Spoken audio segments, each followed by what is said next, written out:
So, good evening, everyone. I welcome you all on behalf of Mindcrest to this new video where we will be discussing about your economic geography and agriculture, industry, infrastructure, and energy. So, this forms a important part of our mains as well as for prelims in certain aspects. As we go ahead, मैं आप लोग को बताते चलूंगा कि क्या हम लोग को पढ़ना है and क्या हम लोग इसमें मिस आउट कर सकते हैं. सो बहुत सारी चीज़ें आ जाती है. लैंड रिफॉर्म्स क्या है, कॉन्ट्रैक्ट फार्मिंग क्या है, एनएचएआई का क्या रोल है, इन्वेस्टमेंट इंफ्रास्ट्रक्चर इन्वेस्टमेंट ट्रस्ट क्या है, ओके, रोल ऑफ बीआरओ क्या है, पोकाली पैडी क्या होता है, कॉटन कल्टीवेशन में जैसे बीटी क्रॉप्स जो होते हैं उनके बारे में है थोड़ी चीज़ें. हार्मोनाइज सिस्टम जो है, एचएस कोडिंग जिसको बोलते हैं, वर्ल्ड बैंक की तरफ से जो वर्ल्ड कस्टम डिपार्टमेंट की तरफ से जो रिलीज करी गई है वो क्या है. तो ये सब 2-3 चीज़ें. सेमीकंडक्टर मैन्युफैक्चरिंग के बारे में थोड़ी जानकारी है. ये बेसिकली आपका मेंस का पार्ट फॉर्म करता है, बट एज़ वेल एज़ आपको प्रीलिम्स में भी कुछ-कुछ डायरेक्टली फैक्चुअल चीज़ें यहाँ से पूछी जा सकती है. तो ये जो हमारी जो पीटी 360 का पार्ट होता है, इकोनॉमिक ज्योग्राफी, जहाँ हम लोग ये 4-5 चीज़ों के ऊपर फोकस करते हुए चलेंगे. आज हम लोग एग्रीकल्चर एंड क्रॉपिंग पैटर्न को देखेंगे. सो लाइकवाइज़ हम लोग के लेक्चर्स बहुत ही छोटे होने वाले हैं, एकदम ही क्रिस्प होने वाले हैं. आपको नोट्स बनाने की कोई ज़रूरत नहीं है. अगर कुछ लिखने की चीज़ होगी, तो मैं आपको वो आगे से बता दूँगा, वरना आप इसको सुनते चलो.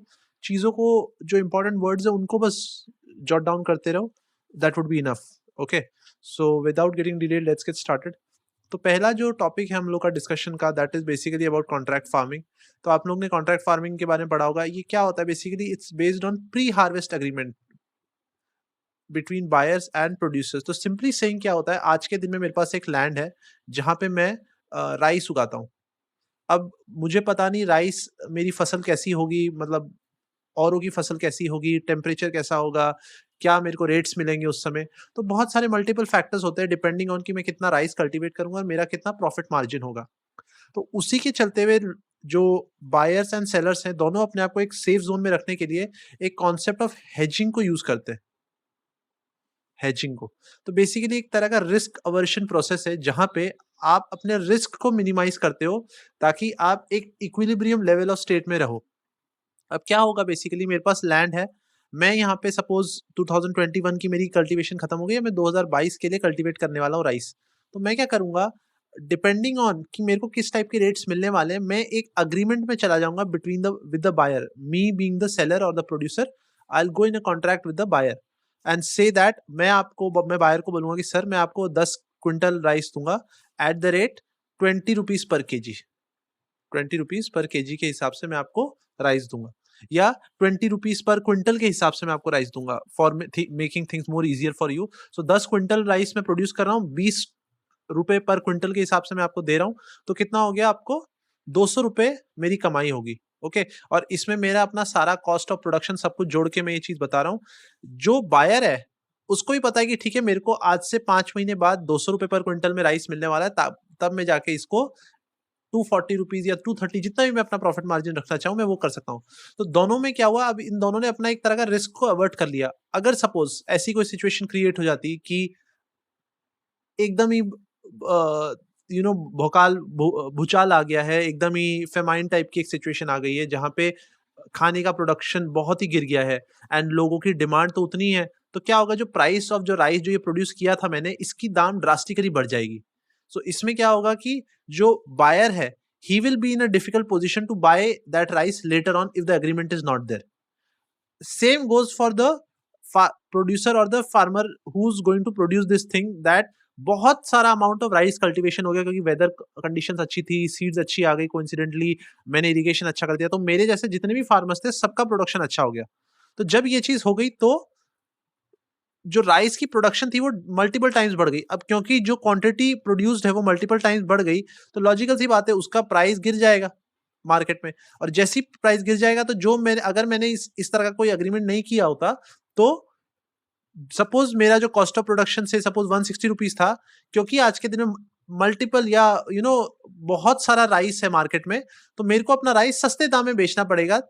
वरना अगर मैं हाई प्राइस में बेचूंगा या सपोज 160 रुपीज से ज्यादा में बेचूंगा, तो कोई खरीदने तैयार नहीं होगा. तो उसमें क्या हो गया, वो मेरा लॉस हो गया. तो इस टाइप के लॉस को प्रिवेंट करने के लिए buyers as well as the sellers both एक अग्रीमेंट में आते हैं जिसको हम लोग कॉन्ट्रैक्ट फार्मिंग बोलते हैं।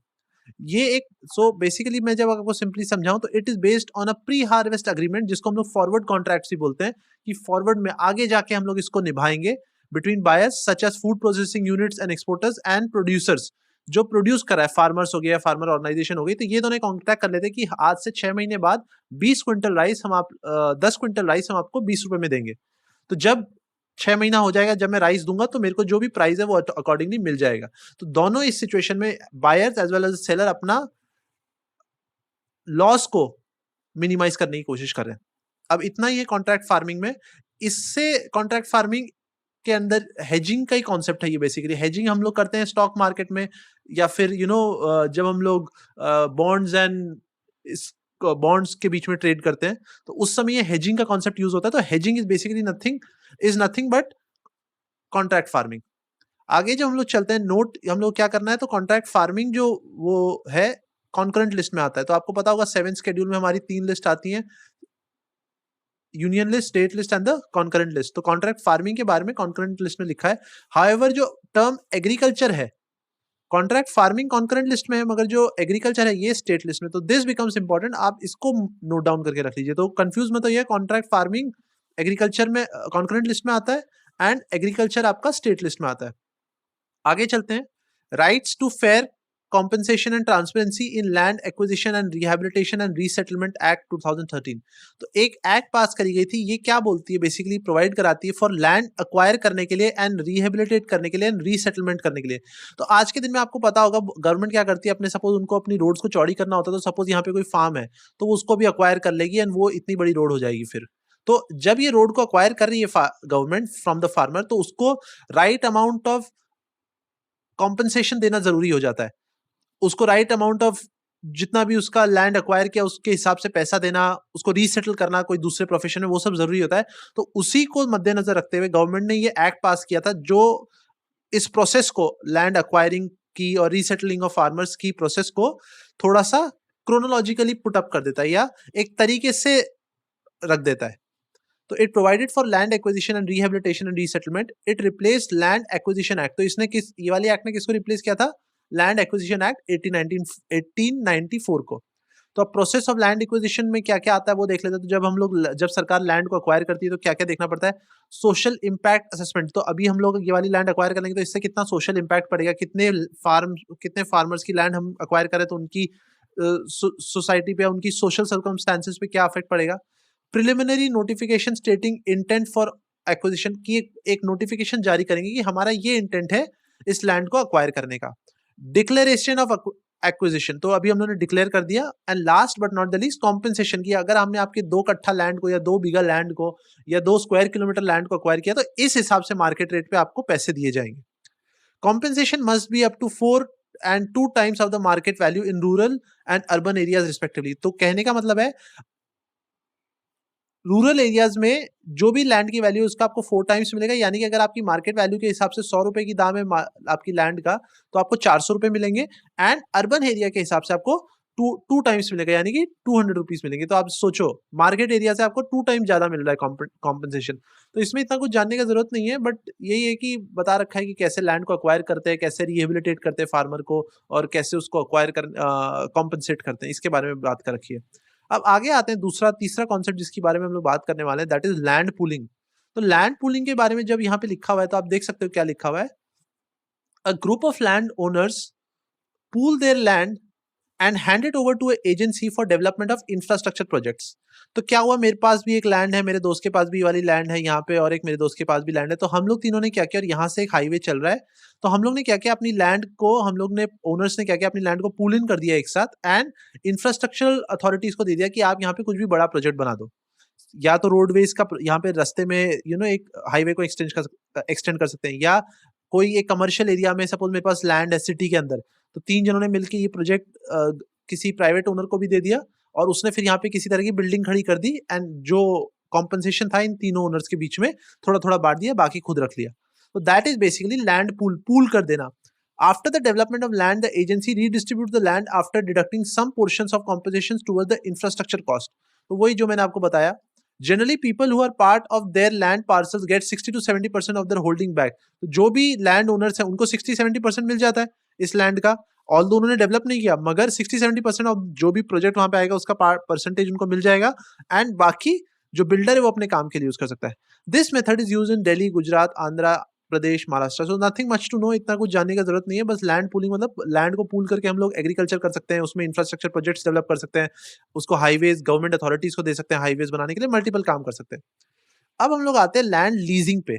तो पूलिंग हम लोगों ने क्या क्या पूल कर दिया। लीज के बारे में क्या होता है, it's a contract between land owner and the cultivator who uses landowner's land for agriculture and allied activities for a mutually agreed specified period। तो आप लोग ने सुना होगा 100 years की लीज पे हम लोग ने लैंड ले ली, या 50 years की लीज के ऊपर लैंड ले ली। तो me being, suppose if I give you an example, me being a cultivator और मी बीइंग अ प्रैक्टिशनर, जो भी मैं कुछ काम कर रहा हूँ, मैं प्रोजेक्ट्स बनाता हूँ, मैं रियल एस्टेट में कुछ भी कर रहा हूँ, तो मैं क्या करूंगा, मैं लैंड ओनर के पास जाऊंगा, मैं उससे कॉन्ट्रैक्ट में वो लैंड ले लूंगा, एंड मीनवाइल जितने साल का मेरा लीज है उसके हिसाब से उसको पे करता रहूंगा। Who uses land owners land, land owner की लैंड यूज करी किसके लिए, एग्रीकल्चर के लिए भी, या फिर कोई तरह की एलाइड एक्टिविटीज जैसे कि infrastructure development, road development, whatever, for manually agreed specified period. Land pooling में किसी तरह का स्पेसिफाइड पीरियड नहीं होता। लैंड लीसिंग में, क्योंकि मैंने लीज करी है, मैंने बेच नहीं दी उसको, मैंने लीज करी है, तो लीज करने के लिए एक स्पेसिफाइड पीरियड होता है। आगे चलते हैं। ये सब लिखने का जरूरत नहीं है, समझ जाने से एक बार में आपको आ जाएगा, वो पूछेगा भी नहीं लैंड पूलिंग लैंड लीसिंग क्या है, बट जनरली आपको जानने की जरूरत है। अब हम लोग आगे चलते हैं अबाउट द लैंड बैंक। तो आप लोग यहाँ क्या पढ़ पा रहे होगे लैंड बैंक के बारे में। So it is a pool of land which allows government to offer land to investors without waiting for process of land acquisition. तो अब आजकल क्या है कि मैं एक इन्वेस्टर हूं, मुझे यहाँ पे एक तरह की फैक्ट्री सेटअप करनी है एक लैंड पे, खाली लैंड पे। तो सरकार क्या करेगी, अगर ये लैंड खाली पड़ी हुई है, किसी की अथॉरिटी में नहीं है, तो गवर्नमेंट क्या करेगी, ये land, me being the investor, मुझे लग रहा है कि यहाँ पे बहुत अच्छा प्रोजेक्ट डेवलप कर सकते हैं, तो मैं गवर्नमेंट के पास जाऊंगा, गवर्नमेंट मुझे अपने लैंड बैंक, तो ये जैसे ब्लड बैंक होता है, सीड बैंक्स होते हैं, जनरल बैंक्स होते हैं, तो लैंड बैंक में क्या कर सकती है गवर्नमेंट, मेरे को ये लैंड दे देगी और बोलेगी आप अपना इंफ्रास्ट्रक्चर या जो भी आपको डेवलप करना है आप यहाँ पे डेवलप कर लीजिए। तो पूल ऑफ लैंड है, बहुत सारी लैंड मिलके बना हुआ है, which allows government to offer land. तो गवर्नमेंट के पास मल्टीपल लैंड है छोटी छोटी, और ये क्या करती है, इनको पूल करके अपने पास रख लेती है, और उसके बाद इन्वेस्टर्स को दे देती है, ताकि उनको लंबा ड्यूरेशन तक वेट ना करना पड़े लैंड को अक्वायर करने का। तो अभी उसको अक्वायर करने जाएगा तो उसको फॉर्मल तरीके से जाना पड़ेगा, पेपर सबमिट करने पड़ेंगे, अलग अलग डॉक्यूमेंट्स देने पड़ेंगे, अलग अलग प्रोसेस, मिनिस्ट्रीज के सिग्नेचर्स चाहिए होंगे, एनओसीज चाहिए होंगे। तो उसी को कर्टेल करने के लिए ये वाला प्रोसेस बनाया हुआ है। It is conceive to do away with the regulatory process, जिसके बारे में मैंने बताया। रेगुलेटरी प्रोसेस मतलब जो आपका बैंकिंग का, जो आपका पेपर वर्क का प्रोसेस है, रेड टेपिज्म है जो भी, and avoid land acquisition related issue, और जो भी इश्यूज रिलेटेड होते हैं इससे उसको कम करने के काम आता है, कि कहीं मेरे पेपर फंस गए, किसी ने सिग्नेचर नहीं किया, मल्टीपल थिंग्स। इससे होगा क्या, जैसे ही इन्वेस्टर्स को लैंड मिल जाएगी वो अपना इंफ्रास्ट्रक्चर प्रोजेक्ट स्टार्ट कर देंगे, और इससे क्या होगा, साइकिल ऑफ बिजनेस स्टार्ट हो जाएगा, तो लोगों को एम्प्लॉयमेंट मिलना स्टार्ट हो जाएगी, इकोनॉमिक ग्रोथ बूस्ट होना स्टार्ट हो जाएगी। तो ये सब चीजें होती हैं। तो इसका प्रोज क्या है, तो it helps in improving ease of doing business. आपको पता है वर्ल्ड बैंक एक रिपोर्ट निकालता है ईज ऑफ डूइंग बिजनेस, तो उससे हमारी रैंकिंग इंप्रूव होगी, और इन्वेस्टमेंट्स को अट्रैक्ट करेगा, बाहर से और लोग बाग आएंगे, बोलेंगे लैंड हम लोग को इजीली अवेलेबल है, so we can invest more in this country where which is stable in the sense. ये सब फीचर्स है जहां पे।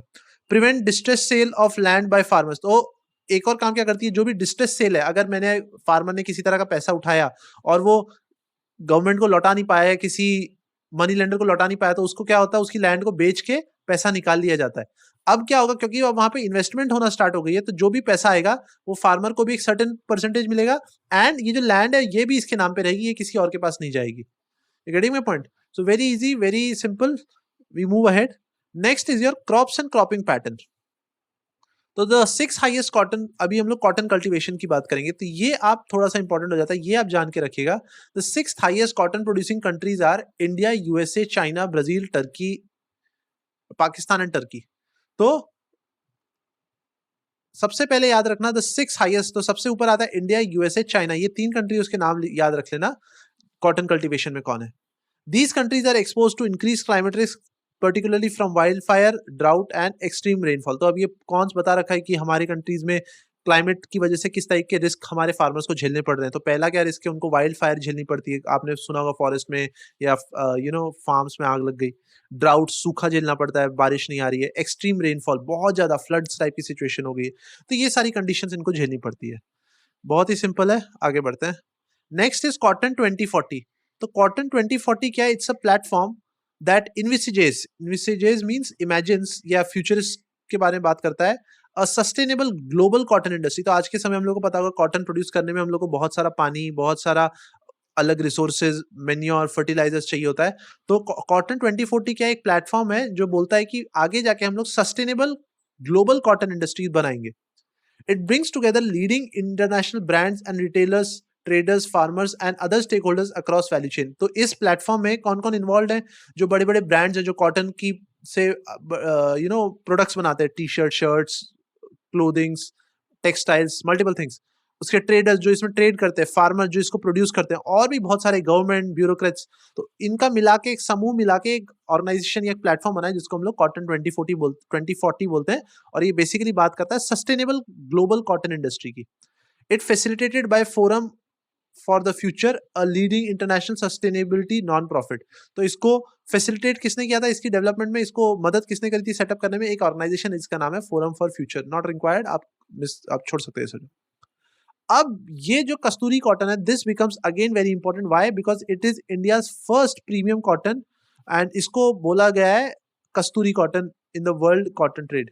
कस्तूरी cotton brand will represent whiteness. तो जो ये कस्तूरी कॉटन की जो ब्रांड है, ये प्रीमियम कॉटन है जो इंडिया में प्रोड्यूस होता है। और इसकी खास बात क्या है?